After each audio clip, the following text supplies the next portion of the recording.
Unboxing day is always a fun day in the Old School Stereo Labs. Let's check out this fragile box. Fragile. Tomato, fragile, however you say it. Just want to give a big shout out to my brother Brad over at Legends of Car Audio. You can check out link in the video description to his Facebook page where he puts stuff up for sale. Occasionally sent me some cool things, including this ultimate two-way component system, the CS52, which appears to be from around 1992 to 1994. Brand new in the box, including the manual, the cutout guide, the instructions, also a warranty card, all that good stuff. I'll make sure I get that manual scanned in case anybody wants it. Leave a link in the video description. And we have these 5 1/4 inch mid-range speakers with polycones and foam surround. You can see 55 watts on the bottom to PM5211s. California, USA from Ultimate. These are pretty cool looking. Definitely old school from the early 90s. Seem to be still well intact. Also, we have these tweeters, the Ultimate UT 746P. These are hard dome, actually titanium hard dome. Look like Mylar to me, but according to the box, they are titanium. And we also have the two-way passive crossover, which these are interesting because they have 18 dB per octave on the high slope and 12 dB per octave on the low slope. Here's a few more pictures of the box included, which is pretty cool, showing the design here with the different colors, showing you some of the features and specifications. 50 watts RMS, 120 watts max, 92 dB sensitivity, etc. Now also in the box we have this really cool Extant authorized dealer. This is a sign that would hang up in your shop, which looks like the exterior of an Extant amplifier. So this is pretty slick. It's kind of a chrome finish, which you're seeing all the reflections inside my lab. So I took it outside so you could see the trees and the sky, all that other cool stuff. Next up, the Boss has entered the building. And no, I'm not talking about Bruce Springsteen. I'm talking about the Boss BA1000, which has a max power output of 60 watts by 2, cost $69.95 to somebody back in the day. Who knows if they ever bought it since Brad got it. He usually buys lots from car radio shops going out of business and stuff. But here you can see brand new with the manual. And then we'll pull out the amplifier so you can see it. Here you go. Check out this maximum 60 watts by 2 of awesomeness. This one has end caps. It looks like a Rockford Fosgate amp from the 90s. It has a single fuse there. Not a whole lot going on. I doubt this will do very much power. So we thought about how much power this amp might do. We thought we'd enlist one of our experts in the field so that he could tell us what he thought about this amp. Maybe say 40,000 watts? 40,000 at 0 ohm. 0. We'll definitely have to test out that 40,000 watt at 0 ohm claim.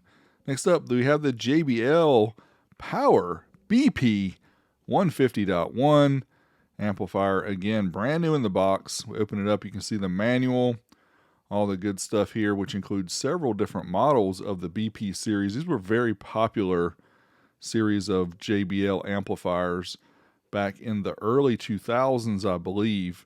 Let's pull it out and take a closer look. And here you go. It even has the plastic covering up the JBL logo. See the speaker outputs. You can see the power, single fuse. This one does have RCA inputs and outputs and some additional controls. Now back a few years ago, actually 8 years ago, I tested the BP 1200.1, their 1200 watt quote unquote version of this amp, which if I remember correctly did quite a bit more than that. I will leave a link in the video description if you want to go back and watch this old video from my channel.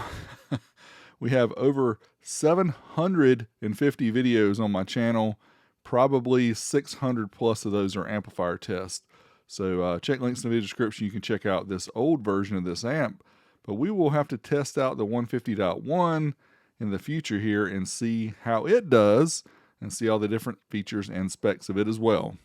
I saved this one for almost last because I wasn't sure what it was. It was wrapped up in bubble wrap and did not have a box, so I wasn't sure what kind of amp it was. But here you can see it is a Powerhouse 2200, 200 watts RMS by Earthquake. That's right, Earthquake OEM'd a lot of amplifiers back in the 90s for other brands.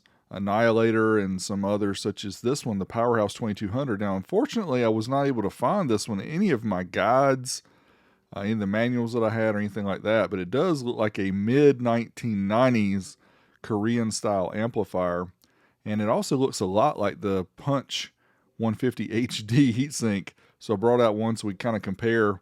Powerhouse is actually a little bit bigger in size, but overall it kind of has the same design look of the Punch amplifiers. Also, we'll sneak a look here at the circuit board. You can see Powerhouse by Earthquake.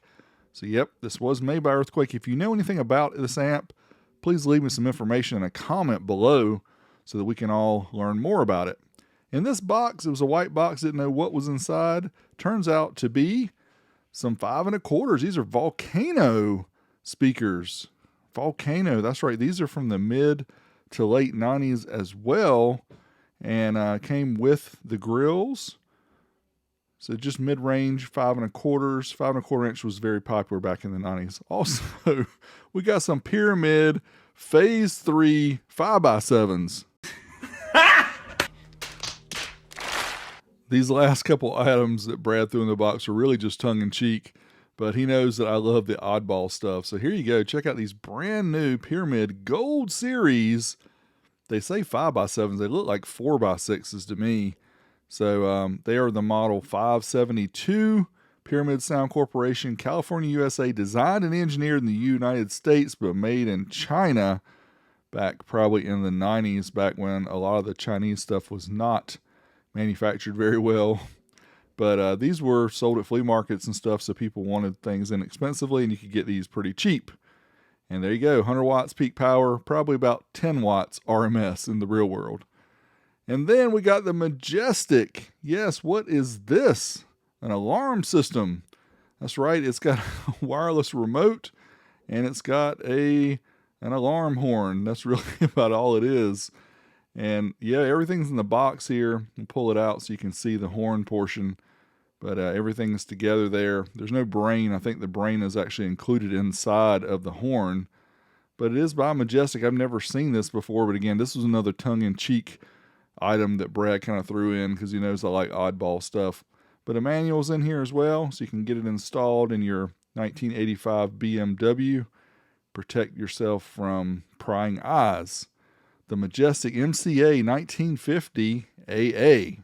Well, there we have it. The stash of goodies sent to me by Legends of Car Audio. Thanks again to Brad. If you guys have any experience with any of these devices here, anything kind of bring back memories, leave me a comment below, or just let me know what you like to see on the channel first. Some things you'd like me to test out. As always, I appreciate you watching. Until next time, Big D, I'm out of here.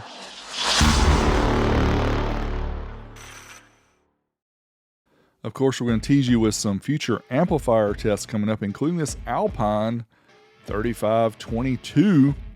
Another small amplifier, kind of like the size of the Pluto and the first generation Punch 45 we showed recently. So we're going to show this one in an upcoming video. Leave me a comment below about what you think about these old school Alpines. Till next time, Big D, I'm out.